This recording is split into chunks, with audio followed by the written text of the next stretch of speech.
Os dois times acabaram por conta disso, por causa da proibição do futebol feminino. Tinha bastante homofobia, a gente era taxada como um monte de nome, né? Assim, mulher não pode jogar bola, o que você está fazendo aí? Vai lavar uma roupa, vai cuidar do menino.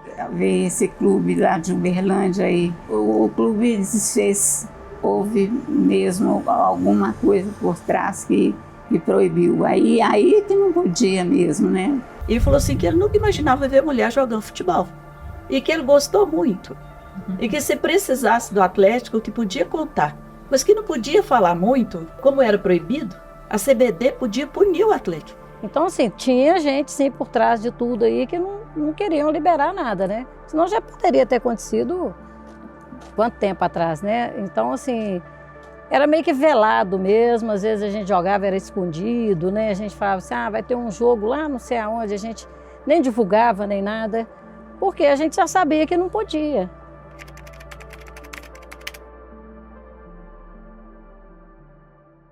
Os relatos que você ouviu agora são de mulheres que vieram antes de mim, que com 15 e 16 anos se arriscaram a descumprir a lei.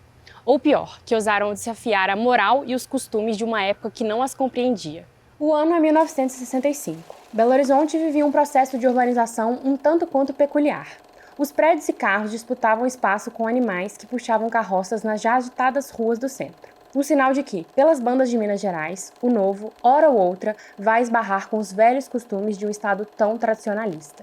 A política nacional vivia o início de um período sombrio, marcado pela repressão de opositores, censura e supressão de direitos. Nessa toada, a ditadura militar também colocaria as mãos no futebol. E, é claro, no futebol feminino.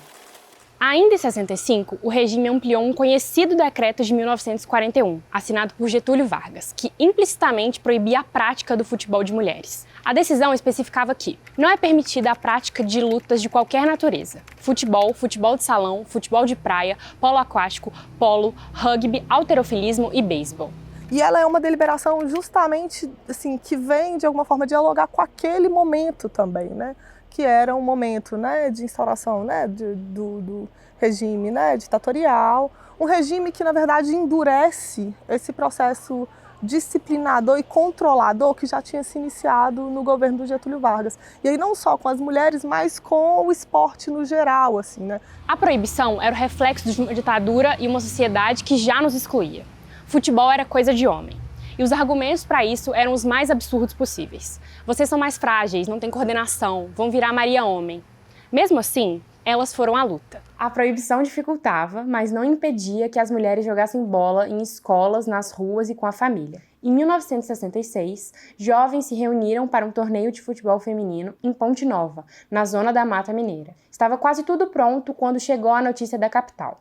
A Delegacia de Jogos e Diversão de BH comunicou ao delegado local que as partidas de futebol feminino estavam proibidas no Brasil. Mas a semente estava plantada. E foi naquela dura primeira década de ditadura que dezenas de mulheres fizeram história na região metropolitana de Belo Horizonte. Em meio à proibição, elas se juntaram e se enfrentaram. De um lado, o Vespasiano, do outro, o Oficina. As partidas tiveram como objetivo arrecadar fundos para reconstruir o muro de uma escola local.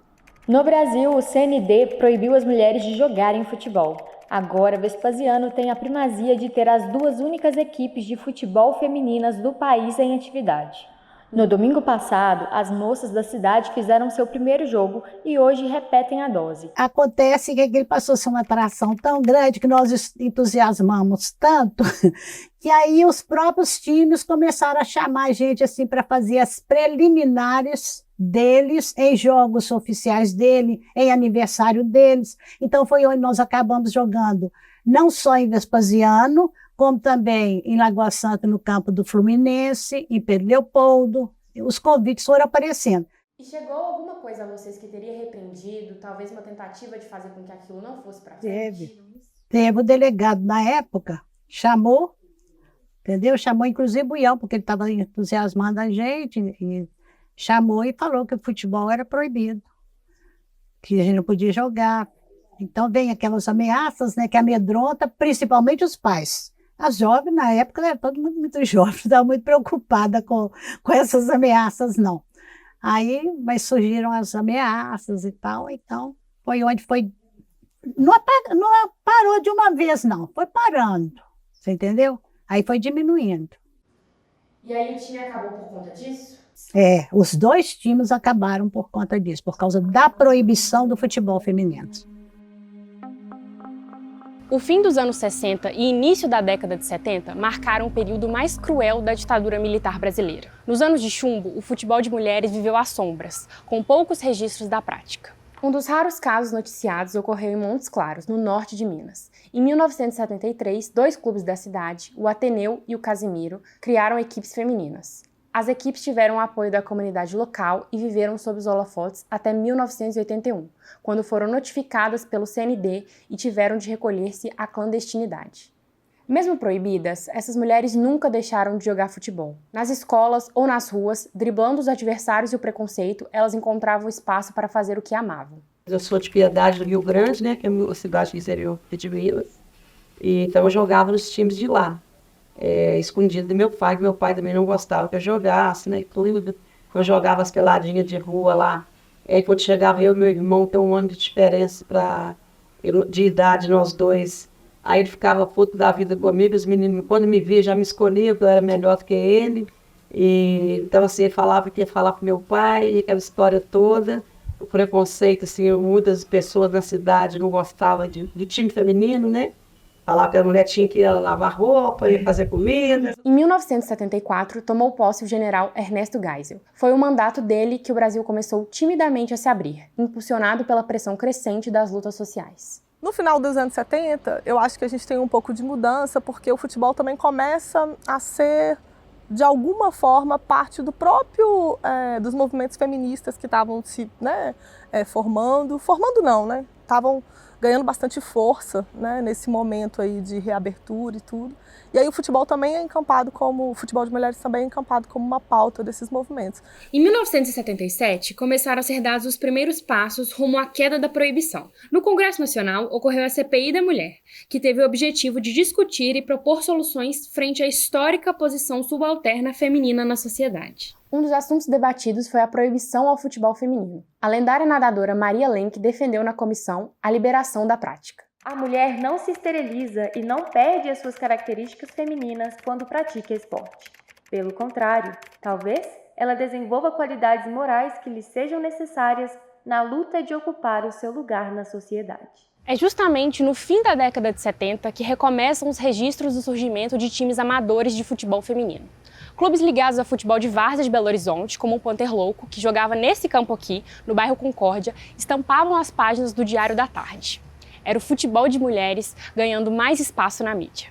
Aos poucos, a várzea ganhava áreas mais formais. Foi também na segunda metade da década de 70 que apareceram os primeiros times de Atlético, Cruzeiro e América. O Galo surge inicialmente como uma equipe formada por mulheres associadas à Vila Olímpica, clube recreativo do Alvinegro.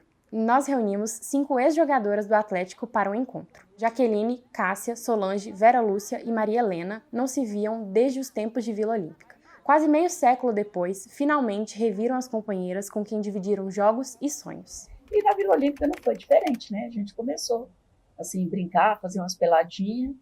Aí o rapaz chegou e falou assim, eu estou montando um time de futebol feminino. E eu estou achando que eu já encontrei metade de um time aqui. O nome dele era José Maria Mendes, então, que acabou sendo o treinador também, né?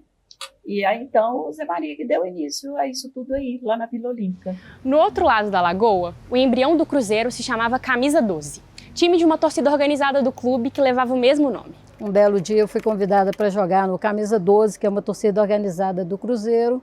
Joguei bastante tempo no Camisa 12. Depois do Camisa 12, a gente jogava, disputava vários torneios, mas não era nada profissional. O Cruzeiro, né, o clube, né, o Cruzeiro Esporte Clube, ele resolveu fazer o time feminino naquela época, profissionalizando as meninas, mais ou menos, né? Ainda que minimamente organizado, o futebol de mulheres estava longe de ser apoiado oficialmente. Mas para essas jogadoras, o amor pelo esporte falava mais alto do que as dificuldades enfrentadas. O pessoal lá dava mais importância para esses rapazes.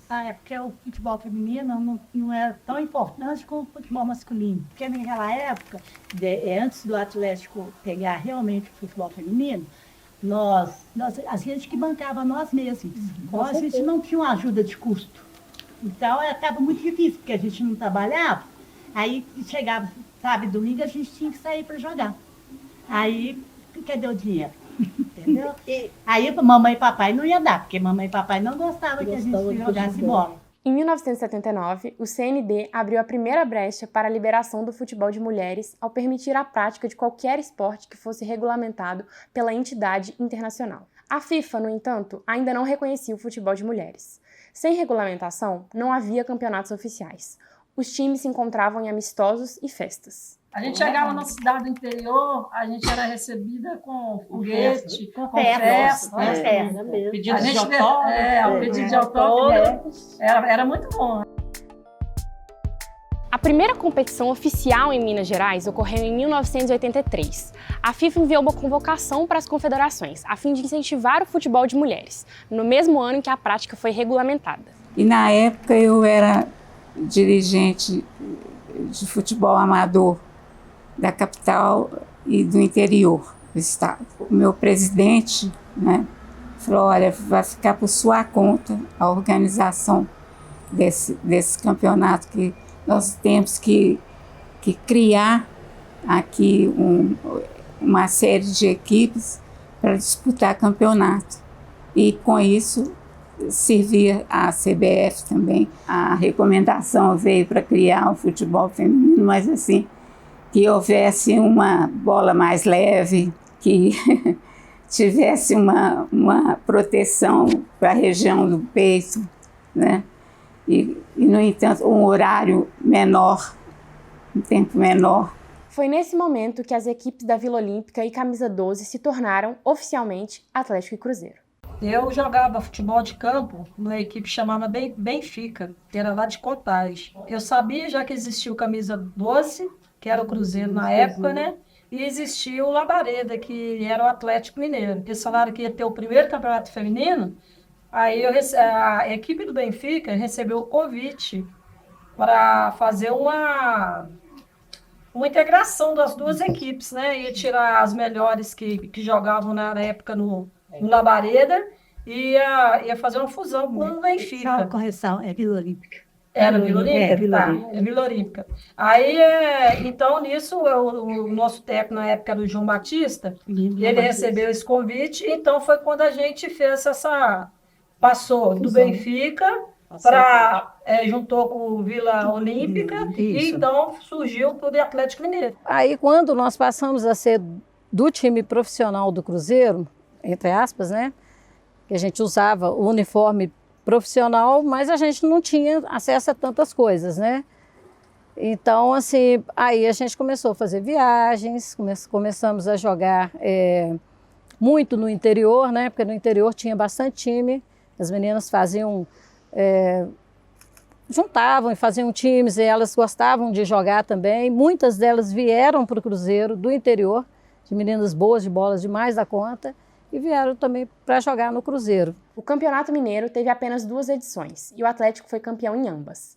Mesmo com a queda da proibição e em um país que se aproximava da democracia, o futebol de mulheres não recebia a mesma atenção que o masculino. Foi com muita luta, porque aí eu entrava no meio para pedir campo emprestado, né? Porque não tinha clube, mas não tinha campo. Fui no Sesc, consegui lá uns 3 jogos lá, a polícia aqui militar, também aí na sede dela aí no Barro Preto, né? Gameleira também ofereceu, e outros lugares. Mas foi assim, tive que pedir, né? Porque não tinha outro meio. Aos poucos, as atletas passaram a ser remuneradas, mas os valores ainda eram baixos, o que obrigava muitas delas a ter outros empregos. Eu não lembro se era um salário mínimo. Geralmente dependia da posição de cada uma. A titular ganhava tanto e os modos de reserva, né, ganhava diferente um pouquinho. Mas geralmente era em torno de salário mínimo, de 2 salários mínimos. Em meio às dificuldades, os times não sobreviveram por muito tempo. Atlético e Cruzeiro desfizeram as equipes femininas sem aviso prévio ou justificativas plausíveis. De 86 que acabou.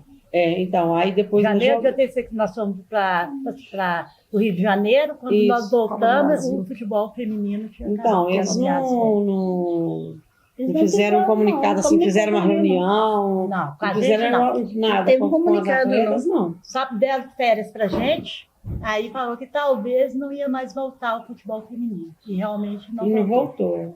Eles simplesmente terminou a temporada, né? Os campeonatos, todo mundo entrou de férias. E normalmente a gente tinha um retorno em fevereiro para voltar para as atividades, treinamento, ver o que a gente ia disputar no ano e tudo.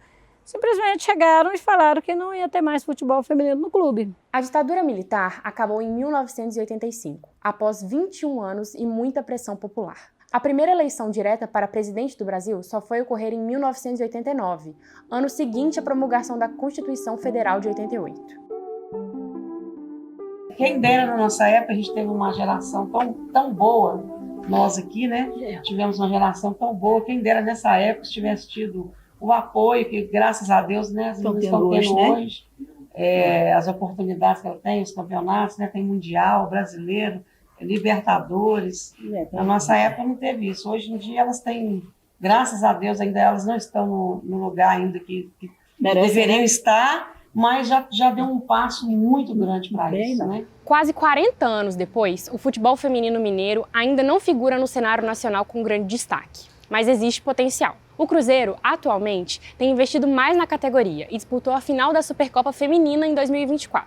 As cabulosas perderam para o Corinthians, uma das maiores potências do país. O Atlético está em um momento de reconstrução, após receber críticas pela estrutura precária oferecida ao elenco.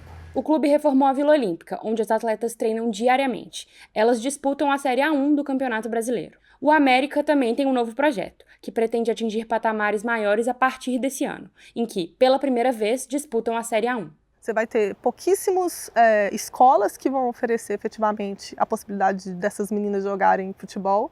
Você vai ter escolinhas, você vai ter uma ou outra que eu conheço em Belo Horizonte. São 2 ou 3 que são específicas para meninas, para mulheres. Você vai ter essas meninas que talvez vão jogar em escolinhas com meninos, né? Mas imagine assim, né, para um menino que nasce, ele é incentivado o tempo inteiro a jogar futebol, né? O primeiro presente dele provavelmente vai ser uma bola, vai ser uma camisa de futebol, e as meninas continuam sendo pouquíssimo incentivadas, assim, né? E aí, isso assim, tem coisas ainda piores, né? Que é essa coisa mais estrutural do investimento, né? Dos clubes, investimentos das federações, que são mínimos. O que eu espero para o futuro do futebol feminino é que continue essa evolução que está acontecendo, que a gente está vendo agora, né? Muitas vezes parou no meio do caminho, voltou atrás, deu um passo para frente, deu 3 para trás. Verdade. Né? Então hoje não, hoje a gente está vendo que os passos estão sendo em frente, né? Se o passado e o presente são de luta, o futuro, ainda que incerto, precisa ser de esperança. Olhando para frente, mas sem nos esquecer do que passou. No fim das contas, depois de relembrar a caminhada das mulheres que foram pioneiras dentro e fora do campo, fica uma certeza. Mas fizemos parte. Eu acho que foi muito bacana. Vai ficar na história, como diz o outro. Já está. Está na história.